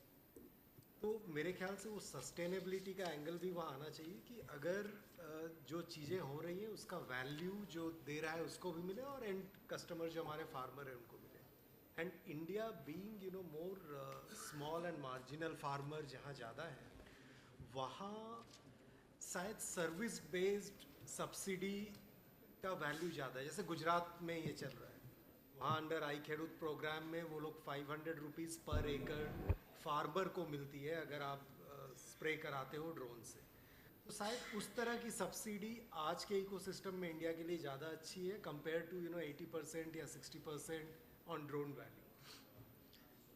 Thank you, thanks. वैसे समय काफ़ी तेज़ी से भाग रहा है। I know lot of panelist have lot of things to share here, लेकिन quickly I want to go to mister Amit Sharma Kisan craft से जो हैं। तो what are your organisations initiatives taken? आपका ऑर्गेनाइजेशन इस दिशा में क्या कर रहा है, उसके बारे में आप ज़रा बताएंगे। यस, धन्यवाद मनोज। मेरा नाम अमित शर्मा है, मैं CEO हूँ किसान क्राफ्ट से। जस्ट पहले आपको थोड़ा सा किसान क्राफ्ट के बारे में बताता हूँ। 20 साल पुरानी कंपनी है, हम लीडर हैं स्मॉल मार्जिनल फार्मर्स के लिए इक्विपमेंट के लिए। प्रेजेंट है ऑल इंडिया में, इंडिया के बाहर भी 18 कंट्रीज़ में। तो हमारा जो बिज़नेस है वो 3 फंक्शंस में, 3 बिजनेस वर्टिकल्स में है। एक एग्रीकल्चर मशीनरी, दूसरा सीड्स एंड तीसरा पावर टूल्स। अब सीड में हम क्या कर रहे हैं वो मैं आपको थोड़ा सा बताऊंगा। 2017 जुलाई 2017 से हम अपनी in house research and development कर रहे हैं राइस की वैरायटी पे, कंप्लीटली फ्रॉम स्क्रैच, और डेवलप कर रहे हैं ड्राइड ESR वैरायटीज सीड की, साथ में कुछ वेजिटेबल्स की भी हाइब्रिड्स डेवलप कर रहे हैं। अब ये हमने क्यों किया? क्योंकि हमने ये जाना कि असल में क्या होता है, ड्राइड ESR में कई बार लोग TPR वैरायटी की राइस को यूज़ कर लेते हैं, तो वो जो जैसा उससे रिजल्ट आना चाहिए ना वैसा आता नहीं है। तो हमने क्या किया, शुरुआत से प्लांट की आर्किटेक्चर से शुरुआत करी कि उसको समझो, उसमें जेनेटिकली समझो उसमें क्या चीज़ सही है, जिसकी तरह से हम एक proper dried ESR variety develop कर सकें। हमने अब तक 15 वैरायटीज़ लॉन्च कर दी हैं। अब 15 क्यों लॉन्च की, उसके पीछे भी एक कारण है, क्योंकि हमारा देश डिफरेंट एग्रो क्लाइमेटिक जोन्स हैं। कहीं बारिश बहुत ज़्यादा होती है, कहीं बहुत कम होती है, कहीं पे मिट्टी अलग तरीके की है। तो हमने वो पूरी की पूरी 15 वैरायटीज़ बनाई, जिससे ये समझ में आया कि कौन सी वैरायटी कहाँ पे ज़्यादा अच्छी तरह से काम करती है। हमारे पास कंप्लीटली हमारी लैब है, हमारे हेड ऑफिस बेंगलोर में, लैब भी वहीं है जहाँ पे molecular lab, tissue culture lab और सीड टेस्टिंग लैब है। वहाँ पे ये जो लैब है हमारी ऑलरेडी DSIR से रिकॉग्नाइज्ड है, हमारे को ब्रिक्स का अवार्ड भी मिला है इसके लिए, फिक्की में भी हमारे को इसका एक्नॉलेजमेंट है और SRG में भी हो रखा है। यूपी गवर्नमेंट ने हमारे फार्मर को इस टेक्नोलॉजी के लिए अवार्ड भी किया हुआ है। तो अब मैं आता हूँ कि हमने जो 15 वैरायटीज़ बनाई उनके साथ क्या किया। फिर हमने उनको 10 स्टेट्स में इंडिया में ट्रायल किया, मल्टी लोकेशन ट्रायल किए। उसको करने का कारण ये था, ये समझें कि वो वैरायटीज़ कैसे कैसे एग्रो क्लाइमेटिक जोन में वर्क करती हैं। तो टोटल 9 एग्रो क्लाइमेटिक जोन हमने टच किए इस 10 स्टेट में। 47 डिस्ट्रिक्ट्स जो होती हैं उनको अपन ने कवर किया इसमें। ये सब करने के बाद में अपने को पता चला कि कौन सी वैरायटी कहाँ पे कितना अच्छा परफॉर्म कर रही है। आपको कुछ उसके बाद में ये भी होगा कि अब ये जो फार्मर है इसको कर रहा है तो फार्मर को फ़ायदा क्या है। तो मैं कुछ आपको इकोनॉमिकल उसका जो पैसों के तरह से जो उसके मुनाफा है वो समझाने की कोशिश करता हूँ। 100 से ज़्यादा फार्मर्स का डेटा लिया हमने, हम इन सभी लोकेशंस पे। ये वो लोकेशंस थी जहाँ पे फार्मर ने अपने फील्ड में TPR को भी यूज़ किया और हमारी ड्राइड ESR वैरायटी को भी यूज़ किया, जिससे कि वो कंपैरिजन हो सके। उनका कॉस्ट का डेटा कलेक्ट किया। इन सब चीज़ों से हमारे को ये, जब हमने इसको टैबुलेट किया, अपने डेटा में डाला, अपने सिस्टम में डाला, तो हमें समझ में आया है कि एक किसान को फ़ायदा 15,000 से 40,000 रुपये पर हेक्टेयर का मिल सकता है, डिपेंडिंग कौन सी वैरायटी है, कहाँ पे सिचुएशन है, एनवायरनमेंट कैसा है। गवर्नमेंट की सब्सिडी मिलती है इसमें। गवर्नमेंट की सब्सिडी में तो गवर्नमेंट को भी क्या होता है, सब्सिडी वो देते हैं, इलेक्ट्रिसिटी के भी ऊपर देते हैं, फर्टिलाइजर और अलग अलग चीज़ों पे देते हैं। तो गवर्नमेंट को भी 8,000 से लेकर के 20-22 हज़ार रुपये तक का मुनाफा हो सकता है इसको यूज़ करके। वो जो पैसा इसमें बचेगा उस सब्सिडी को गवर्नमेंट यूज़ कर सकती है दूसरी हमारी किसान कृषि के विकास के लिए अलग तरीके से। ये पूरी की पूरी वेराइटीज़ डेवलप करने के बाद में अब हम उसको कमर्शियली सेल कर रहे हैं। बहुत अच्छा रिस्पॉन्स आ रहा है अभी तक हमारे को। हमारे पास पूरी फुल फ्लेजेड टीम है रिसर्च के लिए, डेवलपमेंट के लिए, मल्टी लोकेशन ट्रायल्स हैं। रिजल्ट इतने एनकरेजिंग है कि अब हम उसको और भी ज़्यादा स्टेट्स में, अभी तो हमने 10 स्टेट्स में मल्टी लोकेशन ट्रायल किए थे, अब हम नेक्स्ट हमारा टारगेट है उसको और भी ज़्यादा स्टेट्स में ट्रायल करना, और भी नई वेराइटीज़ डेवलप करना। और ये जो हमने शुरू में सेलेक्ट करी थी वेराइटीज़, उसमें हमारा उद्देश्य था कि पहले ये देखें कि लोग जो उसको कंज्यूम करते हैं उनको पसंद क्या आती है, उनको कौन से तरह के कैरेक्टरिस्टिक पसंद है राइस में, खाने में। जब एंड कंज्यूमर को वो सोच करके हमने वो डेवलप करी, तब हमने ये वेराइटीज़ डेवलप करी। कुछ एक चीज़ें जो हमने देखा, जो हमारी लर्निंग्स रही, वो ये रही कि पहले तो ऐसी वेराइटीज़ डेवलप करो जिसमें बहुत जल्दी है ना कैनोपी डेवलप हो जाती है, प्लांट बहुत जल्दी ग्रो करे, फास्ट ग्रो करे। बीड मैनेजमेंट बहुत ढंग से इफेक्टिवली मैनेज हो सकता है अगर हम उसको सोइंग के 30 से 40 दिनों का जो विंडो होती है ना, 3 से 40 दिनों की जो अवधि है, उस अवधि के दौरान में हम उसको मैनेज कर लें। प्री एमरजेंस हम उसको या तो केमिकल से कर दें या मशीनरी से यूज़ करके या फिर मैनुअली उसको हटा दें। फिर पोस्ट एमरजेंस हम उसको फिर से एक बार इन्हीं मदद की तरह से या तो स्प्रे करें या फिर मशीनरी को यूज़ करें और उसको हटा दें। तो बाद के टाइम में उसका बहुत ही कम ऑकरेंस होता है, वीड का भी। इस तरह से इस सिंपल सी पैकेज ऑफ प्रैक्टिस को यूज़ करके किसान अलग अलग लोकेशन पे अच्छा खासा मुनाफा कमा सकता है। रिजल्ट बहुत एनकरेजिंग है हमारे लिए, इसी वजह से हम इसको और भी ज़्यादा अब और भी प्रमोट कर रहे हैं। और इसके अलावा आपके कोई क्वेश्चन हो तो प्लीज़ बताइएगा सर। हमारी ये वैरायटी है, हाइब्रिड नहीं है अभी। जी एसटी नहीं, नहीं अभी नहीं, लेकिन हमें आना है। अब आपको अगर और हमारे से रिलेटेड कुछ टेक्निकल क्वेश्चंस हो तो प्लीज़ बताइएगा। मेरे साथ डॉक्टर सुमंत होला हैं, हमारे हेड हैं, वो सीड के और रिसर्च एंड डेवलपमेंट के। टेक्निकल क्वेश्चंस के लिए वो आपको और भी ज़्यादा इस पे जानकारी दे सकते हैं। Thank you Amit ji. आज अगर देखें तो दो नाम DSR ST राइस में, एक गवर्नमेंट की तरफ से जो रॉबिन टेक्नोलॉजी से आया है and second one Savannah seed से जो फुल पेस्ट टेक्नोलॉजी आई है। तो हम प्रयास ज़रूर कर रहे हैं DSR एडॉप्शन बढ़ाने के लिए। हमें खुशी होती है कि भी आपका भी ऑर्गेनाइजेशन इस दिशा में, खास करके ये अच्छा लगा मुझे कि DSR ट्रांसप्लांटेड राइस की जो वैरायटियाँ होती हैं उससे नहीं हो सकता, उसके लिए खास वैरायटी इसकी डेवलप करना ज़रूरी है। उस दिशा में आप भी काम कर रहे हैं, बहुत अच्छा लगा। मैं अभी आगे बढ़ना चाहूँगा। हमारे बीच में एक प्रोग्रेसिव किसान हैं जो कई सालों से DSR से लगा रहे हैं, धान की खेती कर रहे हैं। तो उनका क्या तजुर्बा है और what is that you have been doing, आप हमें बताएंगे। श्री अभिषेक चोपड़ा जी प्लीज़। मैंने 4 साल पहले तकरीबन 5 एकड़ से DSR शुरू किया था। उसके अंदर हमने बड़ा जो सबसे ज़्यादा दिक्कत किसान को आती है DSR करने में है कबाड़े का कंट्रोल। अगर हम पहले 15-20 दिन में कबाड़ा क्लियर कर जाते हैं खेत में से, तो DSR से आसान खेती नहीं है कोई भी। जो पैडी में हम ट्रांसप्लांट से TPR की बात करें तो TPR में हमारे को पानी खड़ा रखना पड़ता है। कभी मोटर हमारी बंद हो गई तो सोच पड़ जाती है क्या करें क्या ना करें, भागते हैं मिस्त्रियों के पीछे। पर DSR के अंदर हम 5-4 दिन वेट करके हफ्ते बाद ही पानी देते हैं, फिर भी हमारी क्रॉप लॉस नहीं होता।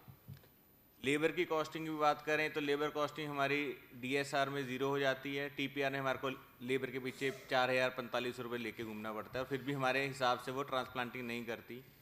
सीड रेट जैसा हम चाहते हैं वैरायटी वाइज DSR में हम ले सकते हैं, पर TPR में हमें वही लेबर डिपेंडेंट हो जाते हैं। एक दिन में हम DSR से सस्ती सी मशीन है 1.25 लाख रुपए की, एज़ कम्पेयर टू TPR जो 12-13 लाख रुपए की है। 8 से 10 एकड़ हम daily transplant direct seed Dryas कर पाते हैं। अब जो वीड्स की समस्या सबसे ज़्यादा किसान को क्यों आ रही है, फार्मर को जब भी हम DSR करते हैं तो शाम को हमें वीडीसाइड का स्प्रे करना है, चाहे वो पेंडिमेथिलीन है, चाहे वो ऑक्सीडाइजोन है। इसको जितना हम शाम को स्प्रे करेंगे, 6-7 बजे का स्प्रे करेंगे, धूप जाने के बाद करेंगे, उतनी ज़्यादा इफेक्टिवनेस आती है। बट उसको करना उतना ही मुश्किल है क्योंकि शाम को लेबर को भी घर जाने की होती है। तो बूम स्प्रेयर के ऊपर इसकी अवेलेबिलिटी फार्म लेवल पे बूम स्प्रेयर अवेलेबल करवाना चाहिए, क्योंकि वो पीछे से स्प्रे करता चलता है, टायरों की छाप नहीं आती उसके अंदर और कोई एस्केप नहीं रहता। और जो हम अपने हाथ से नैपसेक से स्प्रे करते हैं तो आगे की तरफ चलते हैं, आगे स्प्रे करके पीछे चलेंगे तो जहाँ जहाँ पैर आते हैं वहीं पे एस्केप्स आते हैं और वहाँ पे कबाड़ा हो जाता है। तो अगर बूम स्प्रे आ जाता है फार्मर के पास और वो 300 लीटर पानी पर एकड़ करता है तो कबाड़े का काफ़ी अच्छा कंट्रोल हो जाएगा, वीड्स का बहुत अच्छा कंट्रोल हो जाएगा और DSR का सक्सेस रेट और ज़्यादा बढ़ जाएगा। और अगली बात मैं कहूँगा कंपनी से कि सीड रेट जो फार्मर को स्पेसिफाई करना है वो सॉइल कैसा है, क्या वो क्लेई सॉइल है, वो सैंडी लोमी सॉइल है, किस टाइप का सॉइल है, उस बेस पे सीड रेट रिकमेंड हो। ये नहीं कि एक तरफ से हम कह दें कि 8 किलो बीज हमने पर एकड़ लगाना है, ऐसा नहीं है। कई वैरायटीज़ की टिलेज ज़्यादा है, कईयों की टिलेज कम है, तो उस हिसाब से ही आप सीड रेट को फार्मर को कहें कि हाँ भैया इसका 6 किलो चलेगा, इसका 8 चलेगा, जैसा भी रहता है। और अगला मैं कहूँगा न्यूट्रिएंट मैनेजमेंट। यहाँ पे फिर दोबारा आपका आ जाता है, आपके पास है तो बूम स्प्रेयर चाहिए, क्योंकि न्यूट्रिएंट्स को अगर हम ब्रॉडकास्ट करते हैं और DSR में वाटर एप्लीकेशन होती है तो वो लीच डाउन करते हैं। तो कोशिश ये रहनी चाहिए कि जो हम न्यूट्रिएंट्स दे रहे हैं वो लीफ से हम एब्जॉर्ब कर पाएँ, और वो सक्सेसफुल फिर दोबारा बूम स्प्रेयर से है। अदरवाइज ड्रोन टेक्नोलॉजी भी अच्छी आ गई है कि ड्रोन से भी हम कर सकते हैं, बट उसमें क्या HD यूज़ करना पड़ेंगे, आपको टेक्निकल HD यूज़ होंगे और वो शाम को स्प्रे करना पड़ेगा, क्योंकि कम पानी में अगर हम वो फर्टिगेशन देते हैं माइक्रो न्यूट्रिएंट्स की तो कहीं ना कहीं बर्निंग आ सकती है, क्योंकि बहुत हीट का टाइम होता है वो। और जो DSR की सोइंग है वो भी इस तरह से होनी चाहिए कि जब हम सो कर रहे हैं और जब प्लांट पॉपुलेशन मेंटेन हो गई है तो उसके बाद मौसम ठंडा हो जाए। बहुत अच्छा रहता है कि अगर नॉर्थ इंडिया की बात करूं तो हमें जून के फर्स्ट वीक के अंदर उसको हम सोइंग करें, ताकि 5-7 जुलाई तक उसके अंदर प्लांट्स आ जाएं ठीक ठाक से, और जो टिलरिंग टाइम है उस टाइम पे टेम्परेचर भी डाउन हो और बारिश भी मिलती रहे। तो ये सब कुछ मैं कहना। और जो बात करते हैं कि प्रोडक्शन DSR में कम आती है, ऐसा नहीं होता। अगर आपका प्लांट पॉपुलेशन मेंटेन हो गया, वीड्स कंट्रोल हो गए, तो प्रोडक्शन में कोई दिक्कत नहीं आती। और जिन वैरायटीज़ को प्लांट पॉपुलेशन ज़्यादा चाहिए उसमें तो DSR TPR से ज़्यादा अच्छा परफॉर्म करते हैं, क्योंकि कोई भी लेबर आपको 8 किलो का TPR नहीं दे पाती, मतलब ट्रांसप्लांटेड प्लांट नहीं देते, पर हम लोग मशीन से हम ट्रांसप्लांटेड कर सकते हैं उस चीज़। DSR में हम सीड रेट बढ़ा सकते हैं उस चीज़ का। धन्यवाद। धन्यवाद अभिषेक जी। खास करके आपका जो पॉइंट जो कई बार किसान मिस करते हैं वो न्यूट्रिएंट मैनेजमेंट को कई बार मिस करते हैं, क्योंकि TPR में ट्रांसप्लांटेड राइस में खास करके जो माइक्रो न्यूट्रिएंट्स होते हैं, जिंक हो गया, आयरन, कई जगह पे हम देखते हैं कि डेफिशिएंसी सिम्टम्स बहुत जल्दी आ जाते हैं, तो उसको मैनेज करना चाहिए। ये हम TPR की तरह इसको ट्रीट ना करें। DSR में न्यूट्रिएंट मैनेजमेंट अलग से जो रिकमेंडेशंस होते हैं उसको ज़रूर फॉलो करें। मैं अभी आगे बढ़ना चाहूँगा। सुबह बात हो रही थी एडॉप्शन की, एडॉप्शन कैसे बढ़ाएं, कई जगह बढ़ गया था, घट गया, लेकिन एक हमारे बीच में पैनलिस्ट बैठे हैं, श्री सुमन जी बैठे हैं, जो स्केल अप कैसे हो सकता है, इन्होंने अभी तक जो इनकी जर्नी रही है काफ़ी सक्सेसफुल। मैंने इनके साथ काफ़ी क्लोजली काम भी किया है और इंटरेक्ट भी किया है। तो सुमन जी डॉक्टर रेड्डीज़ लैबोरेटरीज़ जो फार्मास्यूटिकल कंपनी है, इनके जो CSR विंग है डॉक्टर रेड्डीज़ फाउंडेशन, उसके अंडर DSR डायरेक्शन में DSR के एरिया में काफ़ी ज़्यादा काम किया हुआ है। काफ़ी छोटे स्केल में काम शुरू करके आज के तारीख में हज़ारों एकड़ में इन्होंने स्केल अप किया हुआ है। तो मैं सुमन जी से रिक्वेस्ट करूंगा कि वो अपना जो एक्सपीरियंस है इसको स्केल अप करने के लिए, और इनिशियली इनको क्या चैलेंजेस आए और उनको कैसे उन्होंने ओवरकम किया, उसके बारे में हमसे शेयर कर लें। Thank you so much for FSII, and मैं ट्राई करूँगा हिंदी में जितना बात कर पाए करूँगा मैं, बट वो फ्लो में हो जाता है इंग्लिश में जाना, तो इसलिए माफ़ी मांगा। सॉरी, मैं एक इंट्रोडक्शन में बताऊंगा। हैदराबाद से हैं सुमन जी। हैदराबाद में काफ़ी लोग हिंदी बोलते हैं और आपकी हैदराबादी हिंदी हम सब समझ लेंगे, आप बात कर लीजिए। चलिए, थैंक यू। ओके, सो पहली बात है कि हमने डायरेक्ट सीडेड राइस का जो जर्नी है, इट्स मोर देन 6 साल से हमारा है इसमें, एंड हमने ऐसा एक छोटी सी स्केल पे शुरू किया था तेलंगाना में और मध्य प्रदेश में और उत्तर प्रदेश में। तो बेसिकली आईजीपी बेल्ट है, वहाँ पे भी कवर होना चाहिए, और सेंट्रल डेक्कन है, वहाँ पे भी होना चाहिए, और साउथ में होना चाहिए। वो वहाँ से 2020 में किया था। ये क्यों किया था कि हमारे लिए क्लाइमेट एक्शन के तरफ से जो सस्टेनेबल राइस और क्लाइमेट रेजिलिएंट और क्लाइमेट स्मार्ट एग्रीकल्चर, वहाँ से आया है ये पूरा जो नीड। वहाँ से हमने 2020 में स्टार्ट किया था, सॉइल हेल्थ सेंटर्ड लेके और वाटर को सेव करते हुए और मीथेन को कम करते हुए कैसा हमने फार्मर को यील्ड और इकोनॉमिक वैल्यू को कॉम्प्रोमाइज ना करते हुए उसको कैसा आगे बढ़ाना चाहिए, उस सोच से ही ये पूरा स्टार्ट हुआ था हमारा जर्नी। अभी फ़िलहाल हमने अराउंड 80,000 एकर्स में डायरेक्ट सीडेड राइस को प्रमोट करते हैं अक्रॉस 5 स्टेट्स, एंड उसमें हमारा लगभग 60% वेट डीएसआर के थ्रू हमने करते हैं, और रेस्ट ऑफ दी जो नंबर्स है वो हमने ड्राई डीएसआर से करते हैं। एंड इसमें हमारा होल सिस्टम अप्रोच होगा, मतलब सीड के साथ हमने सवाना एंड अदर प्लेयर्स से काम करते हैं हम, और मशीन के लिए राजदीप जी एंड अदर प्लेयर्स से काम करते हैं हम, और जो राइट प्रैक्टिसेस के बारे में हमने केवी के और जो आईकार इंस्टीट्यूशंस और ईरी के साथ भी हमने काम किया है। सो हमारा पूरा अप्रोच होगा होल सिस्टम अप्रोच, तभी ये स्टीवर्डशिप जो हमने बात कर रहा था वो आगे ले पाएंगे। एंड उसके लिए हमारे पास कुछ शॉर्टकट नहीं है, सब कुछ हार्डवर्क ही है और पेशेंस है। It's a patience capital. And जो अभी मान लीजिए ये मशीन के बारे में हमने बात किया, 1.25 लाख टू 1.35 लाख का एक मशीन होता है। अगर हमने फार्मर को खरीदने के लिए बोलेंगे तो वो नहीं खरीदेंगे, तो हमको अफोर्डेबल मशीन का एक्सेस देना इम्पोर्टेंट रहता है।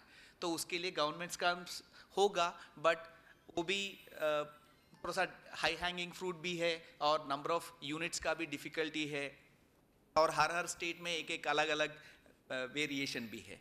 तो हमने उसके बारे में सोचा था, और पर हमने जाके मशीन का जो मैन्युफैक्चरर्स से जाके बैठा था, हमारा ये रिक्वायरमेंट है, हमने 40-50 नंबर ऑफ मशीन्स लेंगे, मगर आपने अफोर्डेबल दे दीजिए हमको।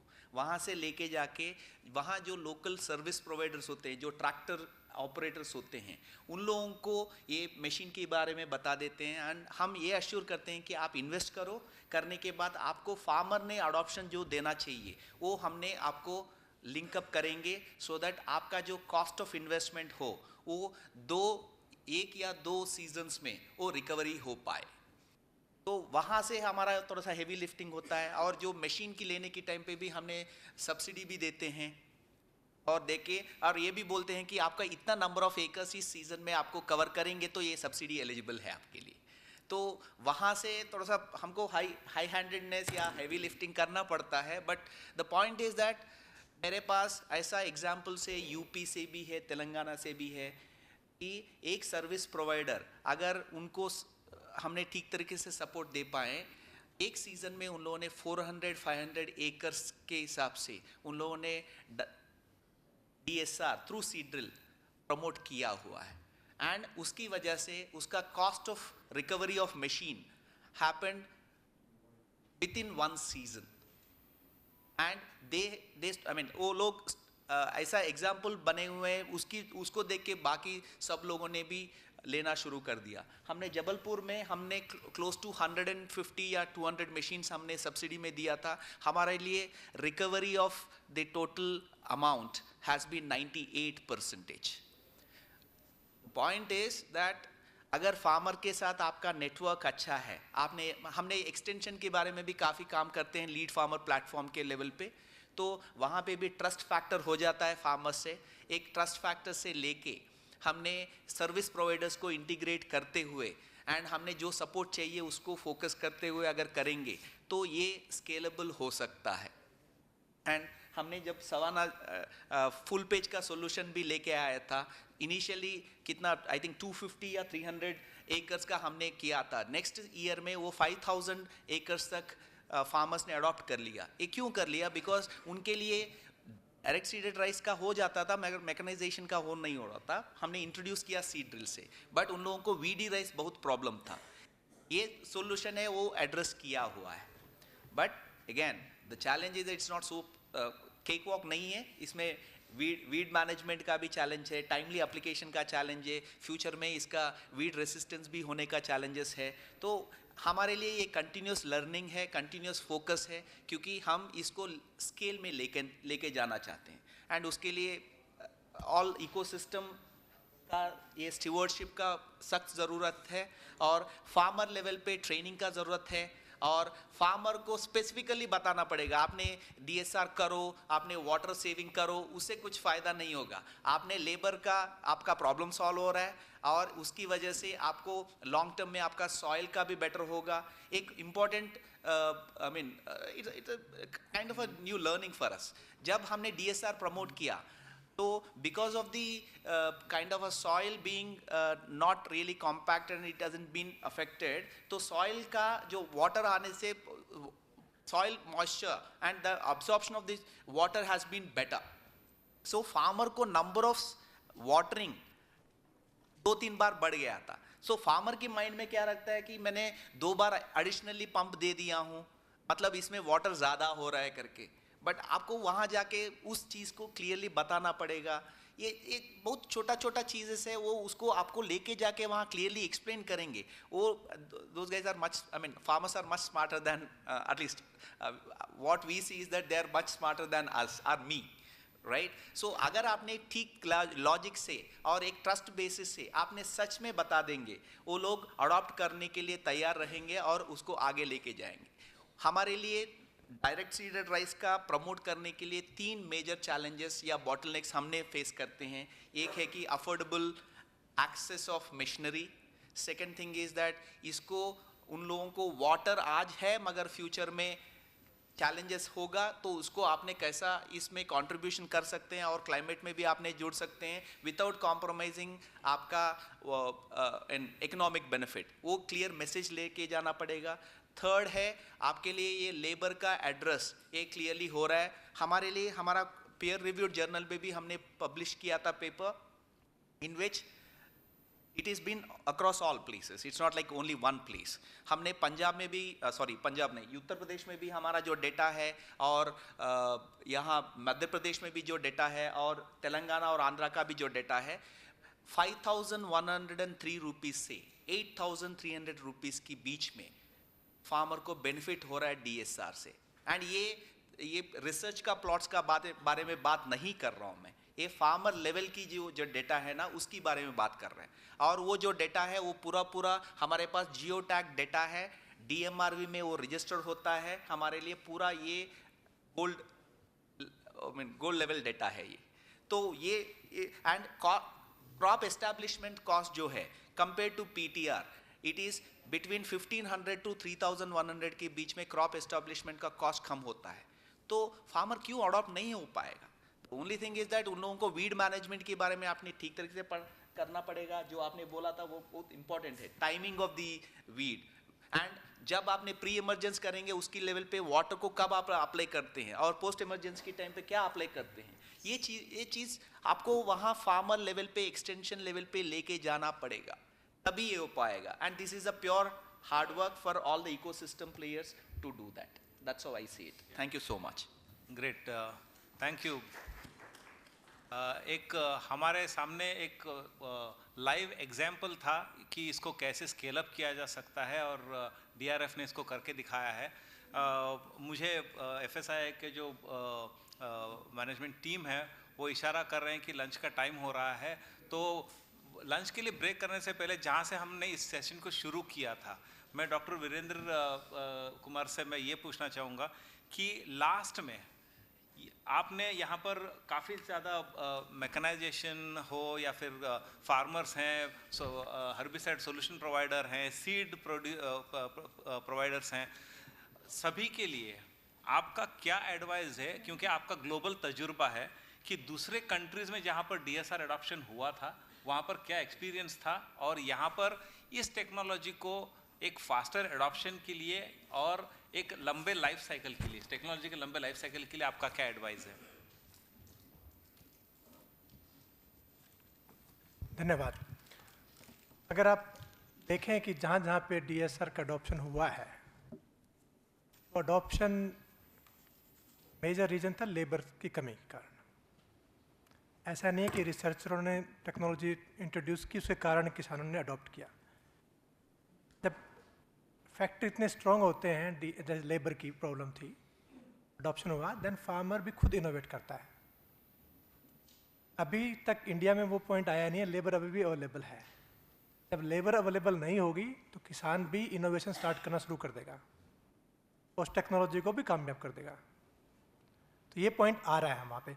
हम लकी हैं कि हम कितने साल से, 15-20 साल से टेक्नोलॉजी को डेवलप कर रहे हैं और काफ़ी एडवांस कर चुके हैं, इसलिए ये ट्रांजिशन इजी रहेगा इंडिया में, क्योंकि टेक्नोलॉजी सोल्यूशन अब है हमारे पास। तो इसलिए अब किसान भी इसको आसानी से ले सकते हैं, है ना। एक ये था, इसमें सॉइल टाइप का भी है कोई? हाँ लाइट सर, सॉइल्स हैं जहाँ लाइट सॉइल को अवॉइड करना चाहिए। हाँ, कहीं भी सॉइल टाइप की बात नहीं आई। Yes that is very important. उसके बारे में सबसे पहले यस। तो सबसे पहले मैंने भी बोला था उसमें कि सबसे पहला पॉइंट होना चाहिए कि कहाँ पे हम इसको ले जा सकते हैं ताकि एक्सीडेंट कम से कम हो। एक्सीडेंट होंगे तो डिसअडॉप्शन हो जाएगा। और ये हमने देखा भी है कि देखो कोविड के टाइम पे अचानक उसी साल के अंदर 5 लाख, आपने बोला 5 lakh Hector area immediately adoption हुआ। इसका मतलब ये है कि टेक्नोलॉजी को स्केल कर सकते हैं। उसका एडवांटेज यही था कि हमारे पास काफ़ी काम कर चुके थे, इसलिए फार्मर को हम सोल्यूशन दे पाए। वही बात है, ये लाइट सॉइल में नहीं होता है ना। लाइट सॉइल में नहीं होना चाहिए, ये बात स्पष्ट तौर पे बोलो कि Yes. लाइट सॉइल जो है, सैंडी सॉइल है, तो वहाँ पे नहीं करना नहीं होना चाहिए। तो पहले तो है कि मैपिंग करनी चाहिए हमें कि कहाँ पे सुटेबल एरिया है, कहाँ पे नहीं है, ताकि उस एरिया में इसको प्रमोट ना किया जाए जहाँ पे इसकी लिए सुटेबिलिटी नहीं है। लाइट सॉइल आपकी ड्रोन की SOP आपने बनाई है, वो कहाँ मिलेगी? किसान के पास कैसे आएगी? किसानों के साथ अब बना रहे हैं, उसको ट्रांसलेट कर रहे हैं। उसको SOP पहले हमने रिसर्च किया है, अब उसको कन्वर्ट कर रहे हैं उसमें जो फार्मर्स फैक्ट शीट में, ताकि किसान कैसे यूज़ करें। कब तक आ जाएगी? तैयार है सर, उसको कहाँ से बना मिलेगी? रहे हैं। वो आपकी वेबसाइट पे होगी कहीं, कहाँ पे? नहीं नहीं, हम बना के डिस्ट्रीब्यूट शुरू कर रहे हैं अभी। किसानों को सब हर जगह देंगे। किसानों को तो कैसे? आपकी कोई वेबसाइट बताओ कहाँ नहीं नहीं, फैक्ट शीट बना रहे हैं। आपकी कोई वेबसाइट हो जहाँ आपका वो वेबसाइट पे वहाँ पे देख लेंगे। नहीं, हम वो उसको कन्वर्ट कर रहे हैं सर। रिसर्च को अभी जो लोकल लैंग्वेज में भी जाएंगी, वेबसाइट पे भी रहेंगी, लेकिन हम लोकल जो भी हमारी यूनिवर्सिटी के साथ हैं या डिपार्टमेंट के साथ हैं, उनके साथ बना के उनको हम देंगे। तो मेन तो है जो मैपिंग करो कहाँ पे हमें करना चाहिए, कहाँ पे नहीं करना चाहिए। दूसरी बात है कि स्टार्टिंग में थोड़ा नॉलेज इंटेंसिव है टेक्नोलॉजी। एक बार किसान यूज़ शुरू कर देगा 2-3 साल के बाद में, तो उनको पता है कैसे करना है। तो इसलिए सबसे पहले इम्पोर्टेंट है कि जानकारी इसके बारे में लें। जब भी कोई टेक्नोलॉजी नई स्टार्ट करें तो इसकी जानकारी के बारे में पूरा नॉलेज ले लें, क्योंकि फॉर एग्जांपल हम बाहर जाते हैं किसी दूसरे कंट्री में, तो ट्राई करते हैं कि उस कंट्री में कैसे होगा, कैसे जाएंगे, कैसे एयरपोर्ट से वहाँ जाएंगे, पूरी जानकारी लेते हैं। तो कोई भी किसान अगर इस टेक्नोलॉजी को अपनाता है तो पहले जानकारी ले लें। काफ़ी जानकारी अभी अवेलेबल है ताकि कोई एक्सीडेंट ना हो। तो 3 चीज़ें हैं। पहले अगर 30 दिन अच्छे से क्रॉप इसको मैनेज कर लिया तो कोई प्रॉब्लम नहीं है। उसके बाद में ट्रांसप्लांट टाइप में है। तो एस्टाब्लिशमेंट के लिए आप लेवलिंग अच्छे से करें और मशीन, सही मशीन यूज़ करें, अच्छे ऑपरेटर को यूज़ करें, और पानी की सुविधा होनी चाहिए। पानी की सुविधा नहीं होगी तो मुश्किल हो सकती है कभी कभी, है ना। और वीड कंट्रोल इम्पोर्टेंट है ना। वीड कंट्रोल के लिए अच्छा सोल्यूशन होना चाहिए। और तीसरी बात मैं कहूँगा कि कई बार थोड़ा स्लो ग्रोथ रहता है, क्योंकि एरोबिक कंडीशन में न्यूट्रिएंट अवेलेबिलिटी कम हो जाती है। तो एक फोलियर स्प्रे बूस्टर डोज जरूर अप्लाई करें, जिसमें 1.5% urea, 0.5% zinc sulphate, 0.5% ferrous sulphate. एक स्प्रे करने से थोड़ा सा बूस्ट मिलता है क्रॉप को, बाद में उसकी इल की भी इम्पैक्ट अच्छा आता है। तो यही कितने दिन बाद ये सर 15-20 दिन के बाद आप कर दीजिए।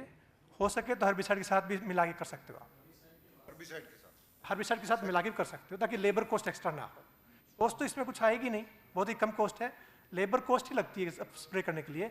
तो ट्राई करें इसको हर्बिसाइड के साथ या जो भी इंसेक्टिसाइड के साथ मिला के कर सकते हैं। दोबारा क्या हो उसकी कंपोजिशन क्या बोली आपने? Sir urea 1.5%, 0.5% zinc sulphate, 0.5% ferrous sulphate. अगर कई बार आयरन की डेफिशिएंसी है तो उसको सेकंड स्प्रे भी कर सकते हो, second third.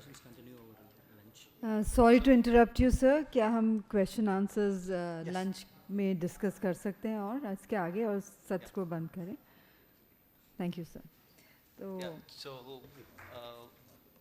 we are concluding now. मैं सभी panelist led by doctor Virendra and all the panelist का मैं बहुत ज़्यादा धन्यवाद करना चाहूँगा। इन्होंने अपना एक्सपीरियंस और नॉलेज यहाँ पर शेयर किया हुआ है। मैं सभी ऑडियंस का भी धन्यवाद करूँगा और किसान भाई जो अपने सवाल, प्रैक्टिकल सवाल पूछे, मैं उनका भी स्पेशल धन्यवाद करूँगा। सो इसके साथ हम लोग इस सेशन को क्लोज कर रहे हैं। धन्यवाद चाहता हूँ सर। कि लंच में लेट हो गया है, अगला सेशन भी शुरू होने वाला है लंच के तुरंत बाद, तो thanks a lot, thank you. धन्यवाद सर। डॉक्टर वीरेंद्र कुमार जी से निवेदन है, कृपया सभी सम्मानीय पैनलिस्ट को एक स्मृति चिन्ह भेंट कर सम्मानित करें। स्मृति चिन्ह भेंट करना चाहेंगे श्री मनोज महोली जी को, डायरेक्टर सेल्स सवाना सीड्स, हमारे मॉडरेटर इस सत्र के।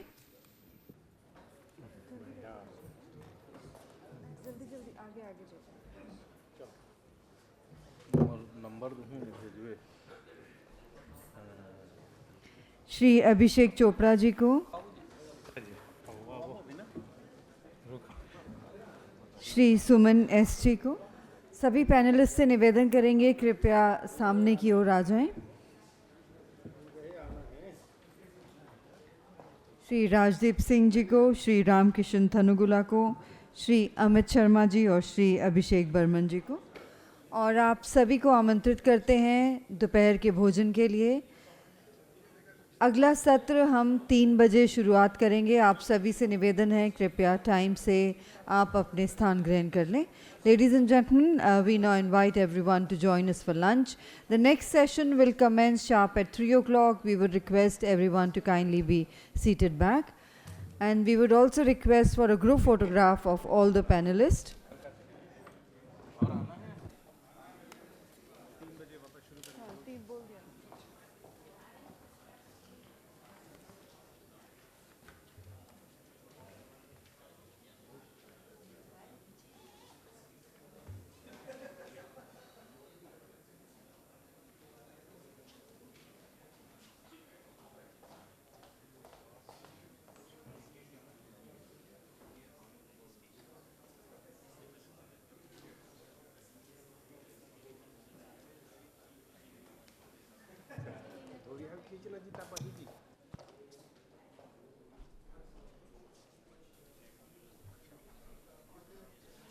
एक ग्रुप फोटोग्राफ सभी पैनलिस्ट से निवेदन है, एक ग्रुप फोटोग्राफ के लिए।